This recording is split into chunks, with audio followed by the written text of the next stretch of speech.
Ya, selamat sore.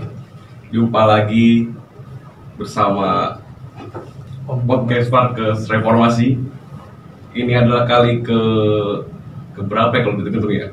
Keempat kalau nggak salah ya. Kita live hari ini, sore ini. Kita kedatangan tamu spesial terdekat dari kantor kita, kantor pusat ini. Yang punya rumah. Yang punya rumah. Pak Amiruddin. Beliau adalah Ketua DPD DKI Jakarta. Gimana nih Pak Amir nih? Sehat hari ini? Alhamdulillah Sehat ya. sehat. Kemarin kan kita yang berdua ya, habis ikut aksi nasional KSPI kan 25 Agustus kemarin. Menurut tanggapan Pak Amir gimana? Aksi kemarin kita bersama KSPI. Jadi kalau menurut saya ya, dari segi kita perhatikan aksi kemarin, kita itu jelas ingin adanya suatu perubahan untuk buruh ya, khususnya buruh di DKI. Karena apa? Buruh DKI saya sebutkan karena DKI itu sebagai porosnya ekonomi di Indonesia, sebagai ibu kota ya, terutama sebagai ibu kota juga. Iya. Ya, kita itu perwakilan dari KSPI ya, Konfederasi Serikat Pekerja Indonesia, dan teman-teman konfederasi lainnya betul-betul bersepakat untuk menolak Omnibus Law Cipta Kerja ya. Jadi banyak klausul-klausul istilahnya termin-termin tentang pasal-pasal RUU itu yang akan diajukan DPR, adanya perubahan. Nah, kita jelas-jelas ingin menolak semuanya itu karena itu semua akan membawa suatu masalah besar buat kita, karena buat memiskinkan buruh Indonesia khususnya. Tapi sebelum situ Pak Amir, Yeah. kan kita 1-2 bulan, 3 bulan belakangan ini kan kita pandemi COVID-19. Kebetulan Pak Amir ini adalah Ketua DPD DKI yang juga bekerja di Rumah Sakit Islam Pondokopi, Jakarta Timur. Terkait COVID-19 Pak Amir, bagaimana buru-buru rumah sakit, khususnya 3 bulan belakangan ini, semenjak dari awal Februari kan waktu itu kan, awal COVID ini menanjak terus sampai sekarang 150.000 orang ya catatan terakhir ya. Menurut pandangan Pak Amir di rumah sakit sebagai buruh rumah sakit gimana Pak Amir? Nah, ini yang sangat menyedihkan sekali ya, terutama buat pekerja-pekerja di rumah sakit. Memang untuk tahap awal itu pekerja-pekerja rumah sakit belum kelihatan ininya lah berdampaknya. Yang untuk tahap istilahnya bulan Maret, April boleh dibilang masih aman. Tapi pas semenjak mulai bulan Mei ya. Bulan Mei itu korban itu udah banyak banget yang berjatuhan. Ya, kita lihat sendiri di berita-berita juga sangat-sangat tenaga medis, perawat, dokter sudah banyak yang meninggal. Saya juga lupa lah kurang lebihnya berapa sekarang yang meninggal. Tapi dari anggota Farkes sendiri, khususnya anggota Pak Amir di DPD DKI, adakah yang terdampak sampai meninggal tadi itu? Kalau catatan DPD DKI Farkes sendiri? Kalau catatan di saya ya, dari teman-teman anggota rumah sakit yang melaporkan ke kita, ada yang sampai meninggal dunia. Ya, sampai meninggal dunia. Ini karena ya satu lagi, karena dampaknya itu sangat benar-benar luar biasa buat tenaga medis ya, terutama perawat dan dokter. Nah, kebetulan yang terkena dampaknya ya tenaga medisnya perawat langsung ya, sampai meninggal.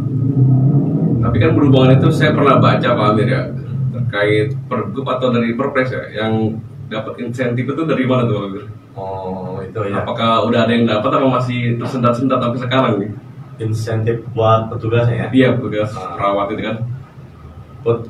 Buat insentif petugas itu ya alhamdulillah sih sudah cair. Ya, walaupun masih baru 1-2 bulan. Bulan Maret sama bulan April doang yang pencairan. Tapi sampai saat ini sisanya belum ada lagi. Kita nggak tahu nih apa nanti bisa kebayar juga sama untuk kita teman-teman kita yang tenaga medis ya. Sedangkan contoh di tempat saya sendiri lah, ini sudah banyak yang benar-benar boleh dibilang waduh terkena dampaknya luar biasa sekali. Kita sampai bergantian sehari itu bisa kena 22 orang pernah terjadi yang kena misalnya positif COVID-19. Sampai saat sekarang pun masih ada yang kena juga, masih positif. Tapi gimana ya? Saya juga bingung nih Pak Amir. Apa kalau misalkan cara terkait jumlah pasien ya Pak Amir? Kan mungkin rumah sakit mungkin untuk terkait ada berapa orang yang kena karyawan khususnya perawat dan dokter juga mungkin ada ya. Caranya bagaimana Pak Amir? Untuk mungkin rumah sakit takut ya kalau misalkan mengumumkan siapa yang kena karyawannya, mungkin mereka takut pasien akan sedikit. Jadi kan rumah sakit rugi bahasanya gitu Pak Amir. Ya sebetulnya sih sekarang kalau namanya sudah di Jakarta ya, wabah Jakarta ini kan boleh dibilang nih tahap kedua ya, PSBB kemarin transisi PSBB transisi malah bertambah ya, bertambah yang kena dampak COVID-nya. Makanya dengan bertambahnya korban dari COVID ini, kemungkinan besar juga setiap rumah sakit pasti ada pasien COVID-nya. Itu tidak bisa dipungkiri. Ya. Jadi pasien berobat kemanapun tuh pasti nanti ketemu juga sama pasien namanya COVID-19. Apalagi sekarang kan yang terkenal ini kan ya OTG ya, orang tanpa gejala. Nah ini yang harus diwaspadai juga sama kita semua. Makanya kita juga prihatin juga sampai saat ini ternyata COVID masih bisa berkembang besar. Sebenarnya kalau Pak Amir sebagai pekerja rumah sakit saat ini, bagaimana cara menanggulanginya untuk meredam lah bahasanya ya, bahkan sampai hilang. Waktu kan dulu sempat sebelum COVID-19 ini kan ada flu burung kan, sebelumnya kan hampir sama kan, kalau menurut saya. Cuma ini menyerangnya ke manusia, kalau flu burung kan ke unggas ayam kan, kalau sekarang ini ke manusia. Gimana caranya untuk menanggulangi ini Pak Amir? Ya paling kalau kita ini kan untuk tahap pemusnahannya mungkin masih panjang. Jadi untuk mengurangi dampak dari terkenanya COVID-19, paling tidak kan dari dokter-dokter juga semua menyarankan kita harus patuhlah memakai sarang-sarang kayak semacam masker ya, terus menghindari keramaian, social distancing ini juga perlu diperhatikan juga ya. Karena itu yang sangat cepat penularannya kayak seperti itu. Kalau kita nggak pakai masker itu benar sangat. Kalau kita kan pakai jaga jarak kan, aman ya? Aman. Isi bentar mahasiswa. Masih minum dulu nih. Waduh. Pak Amir. Udah sponsor. Masih udah ada di gua. Terima kasih Mas Madi. Maghrib masih lama nih. Salah gitu. Ya jadi gitu. Tadi terkait kalau di rumah sakit Pak Amir, kita semua tahu ya, mungkin sekarang pasien turun ya, termasuk saya pun, saya takut ke rumah sakit Pak Amir. Jadi kita harus pola hidup sehat itu harus terapkan. Jadi kalau menurut saya sekarang mungkin orang lebih hidup sehat ya daripada sebelum COVID ini. Emang jelas sekali emang. Kalau untuk sekelas rumah sakit yang mungkin ya udah sekelas menengah ke bawah lah, rumah sakit menengah ke bawah itu pasti berdampak banget. Soalnya apa? Memang seperti Mas Dimas bilang tadi, orang masih banyak yang takut untuk datang ke rumah sakit untuk berobat ya, untuk berobat, apalagi jangan berobat, untuk ketemu orang aja di rumah sakit takut gitu. Masih ngeri gitu kan, apalagi di berobat. Tapi ya sekali lagi mudah-mudahan kita sih berharap ya, ini akan segera berlalu. Karena kalau nggak segera berlalu, ini sangat memprihatinkan. Banyak rumah sakit yang udah mulai ya boleh bilang omsetnya itu turun habis. Kan sekarang aja kan kita tuh kalau menerima pasien COVID itu paling tidak kan di ruangan pun kan harus dikasih jarak juga. Iya, iya.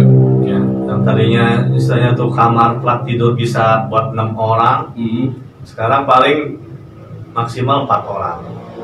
Dan dikasih jarak. Ya, secara langsung tuh berkurang juga lah buat pemasukan rumah sakit tersebut. Iya, iya. Ya, terus dari tenaga pun kita banyak yang sudah kewalahan juga, kecapean yang jelas.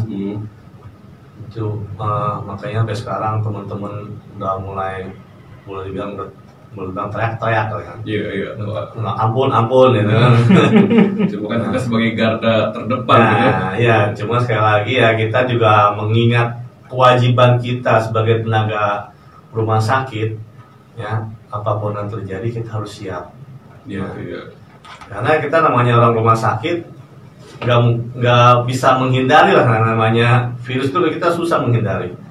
Ya, paling kita mencegah semaksimal pun kita mencegah supaya itu tidak terkena ke kita. Nah, terus yang penting juga fisik kita juga harus kuat. Fisik kita harus kuat, pikiran kita juga harus tenang. Iya, betul. Nah, yang penting tuh pikiran. Karena kalau menurut dokter, kalau menurut dokter itu yang merawat kalian itu nggak usah banyak mikirin. Ya. Yang penting kalian hanya tenang aja. Selama kalian nggak memikirkan macam-macam, insya Allah tuh sembuh. Gitu. Karena kan dari tampilan mata saya sendiri misalkan, saya melihat orang COVID itu ya seperti orang biasa, nggak ketahuan sakit atau enggaknya, terjangkit atau enggaknya, Pak Amir. Ya, itu makanya kategori termasuk OTG. OTG itu ya namanya ya. Ya, jadi orang nggak tahu kan itu ada gejala apa tidak. Soalnya kalau itu awal-awalnya kan nggak ada namanya OTG. Orang pasti ketahuan ada gejalanya kan, ada demam, flu, batuk pilek. Nah, bahkan kan yang saya baca berita dan tetangga saya sendiri pun dia takut ke rumah sakit. Kalau misalkan kita sakit pilek, demam tadi yang Pak Amir bilang, kita kan mesti rapid test dulu kan, termasuk yang ibu melahirkan misalkan. Ya. Jadi rumah sakit itu menerapkan protap. Ya, protap itu juga gunanya untuk menjaga untuk kebaikan si pasien juga, terus yang kedua juga untuk kebaikan petugas rumah sakitnya juga. Ya, soalnya kenapa orang kalau yang mau melahirkan, kalau kita nggak melakukan protap seperti itu, atau pas melahirkan dia ada demam, takutnya positif, jadi dampaknya ke bayinya juga ntar. Iya, miris juga saya dengar berita kemarin, lihat berita kemarin sampai meninggal bayinya kan. Nah, itu karena terlalu lama menunggu. Nah, ini yang masalah yang khawatirin kita itu sekarang ya, lamanya hasil dari swab, ya PCR. Itu paling cepat tuh berapa minggu atau berapa hari Pak Amir? Hasil swab PCR itu ya. Jadi kita kalau rumah sakit yang sudah mempunyai alat PCR-nya sih, itu sehari bisa jadi. Cuma sekali lagi biayanya luar biasa. Kalau biaya paling berapa ya? Kisaran berapa Pak Amir? Nah itu kalau yang langsung You have an email message. Bisa di atas 2 juta ya. Sehari jadi. Ya, kalau untuk orang-orang bekerja, ya perusahaan juga sebenarnya banyak sih yang menanyakan langsung jadi, karena itu mereka memerlukan juga. Iya, kalau gratis sih seminggu bisa. Seminggu ya? Bisa 10 hari malah. Nah itu kan tadi pasien ya kan. Kalau kita misalkan terkait BPJS Kesehatan Pak Amir, kita kan sekarang berobat menggunakan BPJS Kesehatan dan ada juga yang swasta ya Pak Amir ya. Untuk penyakit COVID-19 ini, apakah di rumah sakit Pak Amir, apakah bisa untuk pakai BPJS Kesehatan? Misalkan dia saya lah, orang-orang lain kena penyakit COVID-19 ini terjangkit, apakah kalau info dari rumah sakit Pak Amir gimana? Bisa gak kita sebagai peserta BPJS Kesehatan memakai itu? Jadi semenjak adanya COVID di negeri kita, BPJS sudah membuat statement kan kalau dia tuh nggak menjaminkan untuk penyakit COVID ini. Makanya mungkin BPJS tenaga kerja harusnya ada juga ya, termasuk kalau kita kalau BPJS tenaga kerja kan berarti dia penyakit akibat di kerjaan ya. Oh, PHK ya. Nah, itu bisa dijaminkan, terutama untuk petugas-petugas yang di rumah sakit. Yang di rumah sakit itu bisa dialihkan ke situ. Walaupun penjaminannya sebenarnya sih, walaupun BPJS nggak bisa, BPJS kesehatan nggak bisa, tapi kan bisa ditagihkan ke Kemenkes. Nah, cuman ke Kemenkes inilah yang kalau saya lihat peraturan di PMK-nya itu untuk pencairan, terutama untuk pencairan itu masih boleh dibilang membingungkan rumah sakit kan? Ya, banyak rumah sakit yang boleh dibilang banyak rumah sakit yang masih tagihannya masih tersendat. Ya, masih tersendat. Soalnya ya itulah adanya perubahan-perubahan ya kan. Itu yang jadi kelemahan di pemerintah kita tuh sebenarnya itu. Di BPJS kesehatan tuh sama kan, setiap ini pasti ada perubahan-perubahan, di setiap saat tuh pasti ada perubahan. Nah itu sih sah-sah saja lah, namanya asuransi kan boleh-boleh aja. Berarti artinya bisa Pak Amir ya? Kalau BPJS nggak bisa. Oh nggak bisa. Kalau bisa dia pakainya ke Kemenkes. Jadi nanti Kementerian Kesehatan langsung yang menjamin. Ya, jadi kalau masuk perawatan inap langsung tuh full dijamin Kemenkes. Kalau asuransi swasta bisa. Iya. Masih bisa. Gitu Pak Amir ya. Kembali lagi ke aksi tadi Pak Amir. Dan awalnya kita tadi nanya aksi tadi. Ya. Kita kan keluar aksi dengan yang insya Allah kemarin itu dengan protokol COVID-19 ya, pakai masker tiap setengah jam sekali, pakai sanitizer. Cuma yang sulit kemarin itu kalau yang menurut saya lihat pandangan mata saya, pandangan mata Pak Amir juga, jaga jarak itu agak sulit karena kemarin terlalu banyak masa buruh termasuk kita Pak Amir ya. Iya. Itu juga di luar dugaan saya juga ya. Iya, saya juga. Ternyata antusias pergerakan buruh itu luar biasa. Ya itu bisa disebabkan ya karena terancamnya juga kan. Terancam masa depan kita sebagai buruh di Indonesia ya. Yang terancam ini bukan kita doang soalnya, keluarga kita pun sama terancam. Cucu kita mungkin ya. Kalau Dimas mungkin cucunya masih lama kan. Anaknya masih 2 tahun. Anak 2 tahun masih lama juga berjalan. Tapi terkait Omnibus Law, ini kita masuk Omnibus Law ya. Iya. Aksi COVID-19 sudah, sekarang Omnibus Law ini Pak Amir. Kan menurut yang saya baca di media ada 9 alasan ya kan terkait Omnibus Law kluster ketenagakerjaan khususnya ya. Kalau disahkan kita akan hancur mungkin ya Pak Amir ya. Hancur habis kita. Oh, yang saya baca satu misalnya Pak Amir, yang paling ini aja lah, TK, tenaga kerja asing kan. Ya. Kita nyari kerja di negeri sendiri susah, tapi TK bertangan terus. Terakhir saya lihat baca itu bukan di Jakarta khususnya ya, di luar daerah malah mendatangkan kan. Iya. Jadi bisa menurut kami itu gimana? Soalnya kan di negeri kita katanya dulu 10 juta lapangan kerja kan. Ya.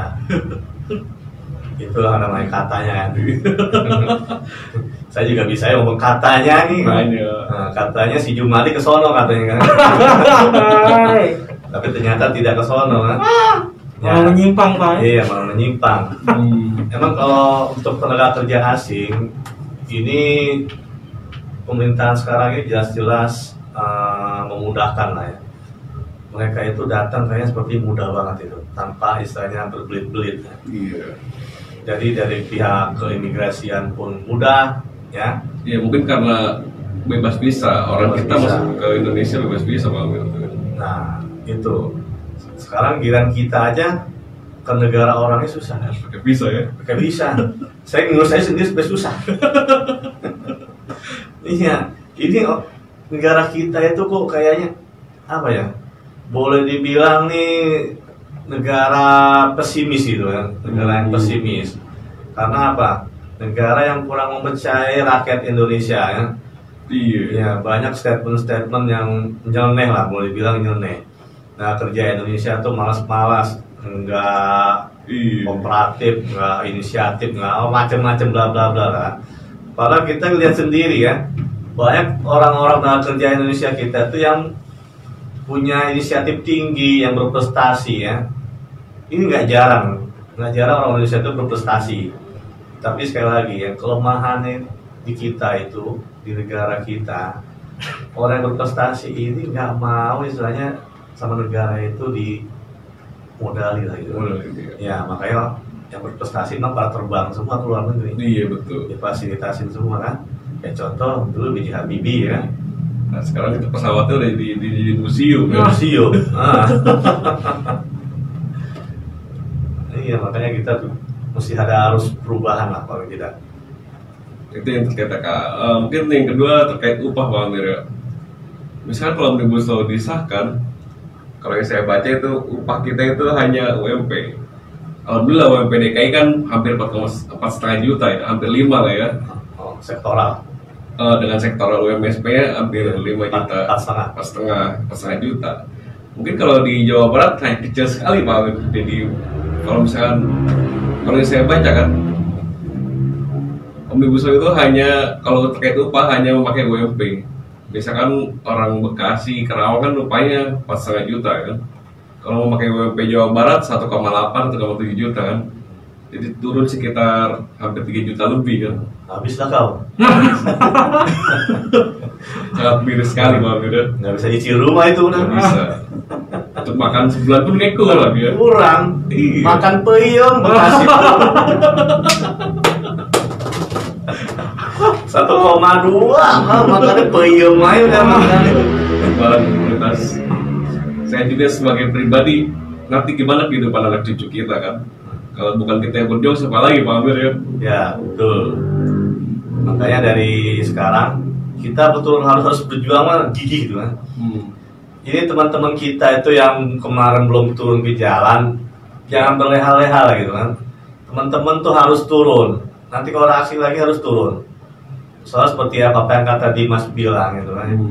Terutama orang daerah tuh terancam kan. Ya iya. Kalau ngikutin UMP-nya, sangat sedih ya. Sangat sedih sekali. Apalagi daerah Jawa Tengah tuh, wah miris sekali tuh Jawa Tengah. Mungkin termiskin di Indonesia Jawa Tengah kali ya. Upah termiskin di Indonesia. Iya. Iya, tapi gubernurnya sombong ya. Kayak gitu ya. Tet. Di blok. Apa? Apalagi banget jadi bingung kan tuh. Jadi bingung kan Mas Dimas kan? Karena mikirin upah minimum kan. Iya jadi puyeng kalau mikirin. Saya jadi sedih kan. Jadi pengen pindah di selain di Indonesia jadi. Mau pindah kemana? Nepal. Wah. Kagak ada saudara Ini Pak Amir, kemarin kenapa sih Oh, kita apa nih? ke Menko Perekonomian dulu sih sebelum kita ke DPR? Oh iya. Oh, Kan khusus ke SPDKI Oh, kemarin. betul DKI. betul. Oh iya. Kita kemarin dari khusus Jakarta, buruh Jakarta kan berangkat ke Menteri Perekonomian tuh. Oh, iya. Sejenak berhenti sebentar itu kenapa harus gitu dulu Pak Amir? Oh, Aksi kita oke. kemarin dulu. Jadi kan emang semenjak adanya Omnibus Law, ya, Presiden kita itu langsung memerintahkan untuk istilahnya diolah lah gitu kan, diolah sama Menko. Kenapa ke Menko Perekonomian? Ya, soalnya kan ini menyangkut adanya investasi ya, investasi terus penggunaan lahan. Cara yang ada di Omnibus Law itu semua digarap sama Menko Perekonomian. Ya, kebetulan tuh di bawah perekonomian semua kan. Iya. Jadi kayak Kementerian Tenaga Kerja itu kan di bawah Kemenko Perekonomian ya. Terus pertanian, agraria, kehutanan juga lahan itu. Jadi semuanya di bawah Kemenko Perekonomian. Ya kalau menurut saya ya. Kenapa kita ke Menko Perekonomian? Ya, karena sekali lagi yang mengeluarkan itu yang mengusulkan menyerahkan draftnya itu kan ke Menko Perekonomian kan ke DPR. ya, tidak ada menteri yang lain lagi, sekarang langsung dia. Nah kebetulan pun Ya. ya Kemenko ini juga seorang pengusaha juga kan. Nah, Ya. Jadi ya itulah hidup kita itu dipenuhi dengan pimpinan kita yang semua sebuah pengusaha. Ya, makanya buruh nih harus yang jadi. nah itu. Ya. Jangan sampai satu orang doang yang jadi perwakilan. Hampir 100% di DPR RI, khususnya di DPR RI pusat Pak Amir ya. Hampir semuanya itu pengusaha kan. Pengusaha semua. Iya, Jadi undang-undang yang dihasilkan ya bercita rasa pengusaha. nah, data pengusaha. Cuman yang kita khawatirin ya itu tentang kalau kita khususnya buruh ya, tentang cipta kerja aja gitu. Kita konsentrasinya ke situ aja lah, cipta lapangan kerjanya itu kita konsentrasinya RUU itu. Walaupun semua juga sebenarnya Udah penting juga. penting untuk juga kita ya. Semuanya. Iya. Ya. Apalagi yang kayak HIP ya, Iya, pertanahan, tambang. tambang, terus masalah kehutanan kan. Cuma kalau kita lihat kan kalau masalah kehutanan tambang itu menyangkutnya LSM ini cuma walhi doang kalau kita lihat Iya. ya. Jadi sian juga nih walhi nggak ada Mungkin nggak ada suatu masalah. saat mungkin kita bisa bersatu semuanya yang berkepentingan dengan omnibus law yang 11 klaster ini kan. Ya, ini yang kita harapkan sih di situ. Yang kita harapkan di situ. Jadi kita kalau bisa ada bersatu lah gitu kan untuk pembahasan ini. Iya. Kalau pembahasan pun nggak bisa menyatu, paling tidak aksinya lah bersatu. Ya, walaupun nanti di penyampaian orasinya itu masing-masing keinginannya gitu kan. Dia bergantian. Nanti ini buruh dulu nih, buruh nyampein apa? Tolak Iya, cipta iya. kerja. Nah, terus nanti walhi nyampein apa lagi orasinya. Nah, jadi kemungkinan untuk teman-teman di walhi juga yang punya istilahnya masanya dikit, nanti bisa tertolong kan, Nah, iya. terdongkrak lah sama masa yang banyak. Terdengar kan. Biar terdengar. Sekarang ini kan banyak juga yang udah menolak omnibus law ya. Kita lihat organisasi besar aja udah pada Iya, terutama iya. kayak Muhammadiyah udah nolak, ya. Mhm. Udah nolak omnibus law juga. Berarti kan itu suatu keuntungan lah buat kita nih yang benar-benar menolak omnibus law. Nah sekarang tinggal kitanya nih yang mau serius apa tidak menolaknya gitu kan. Iya, iya. Nah, dan sampai kita nih digembosin juga nantinya. Tapi kayaknya bukan cuma organisasi Muhammadiyah. Yang saya baca terakhir kan pemerintah Indonesia mengajukan ke Bank Dunia itu ditolak proposal omnibus law Pak Amir. Ya, betul. Berarti tolak. kan Ya. jelek kan? Jelek, betul. Atau gimana ya? Ya seperti kita ketahui lah ya. Salah satu istilahnya persyaratan mungkin di Bank Dunia ya, kalau nggak salah tuh mereka itu betul-betul sangat memperhatikan yang namanya upah kan. Iya. Nah, upah tentang pekerja yang ada di negerinya itu kan. Jadi kalau mereka lihat ya, tentang peraturan upahnya berubah, bisa turun drastis dari yang sudah ada, ya berarti kan itu suatu kemunduran kan. Nah, jadi Bank Dunia aja istilahnya udah melihat jelek, ya. Tapi negara kita ini sekali lagi kan minjemnya nggak ke Bank Dunia. Iya. Ke Hah? mana loh? Ke T itu ya. Hah? Ke Taipan itu ya. Iya. Aduh. Tetot. Bersembilan laga ya. Ketoke. Oh iya, maksudnya toke. Bukan itu. Apalagi gimana nih? Mau nanya apa lagi? Kayaknya sudah aja lah ya. Iya. Kayaknya sudah cukup ya kita. Udah hampir. Pak Amir. Seru-seru. Pak Amir mau buka puasa ini. Iya, bentar lagi. Pak Amir buka puasa. Iya. Kecepatan saya bikin ya Pak Amir ya. Gak apa-apa Mas Jum, tenang aja. Masih bisa diminum. Oke. Kita sama ngobrol-ngobrol aja kan. Oh. Ada lagi nih Pak. Ada lagi. Operator kita nih lagi. Perihal yang insentif tadi tuh seru tuh Pak. Insentif nafas tuh Pak. Kan ada beberapa netizen Pak. Netizen bilang bahwa COVID-19 itu kan hoax. Itu cuman ini aja tuh rumah sakit dan nafas tuh biar dapat insentifnya aja. Nah, gimana tuh Pak tanggapannya dari khususnya Pak Amir sebagai orang DPD? Ya, kita sih mendengar tanggapan gitu kita doakan ya. Semoga yang beranggapan begitu tidak terkena COVID-19. Amin, Ya. amin, amin, amin. Kalau mereka kena baru bisa merasakan kan. Bener Pak, orang Indonesia itu setahu saya kalau belum kena kan belum berasa. Wah, Oh, iya, kayak narkoba, anak Wah. tetangga yang kena nggak masalah, giliran anaknya sendiri baru bingung. Monggo Nah. Pak, dilanjut Pak. Ya, ini juga sebenarnya yang jadi permasalahan juga ya di tenaga kerja rumah sakit. Ya, soalnya KMK-nya itu kan mengenai yang insentif tenaga kerja itu. Yang tadinya kan untuk tenaga kerja semua rumah sakit itu yang berhubungan langsung dengan pasien COVID itu dapat insentif ya dari istilahnya dokter, perawat, ya tenaga medis lainnya, ya seperti orang administrasinya, sampai cleaning service itu dapat semua.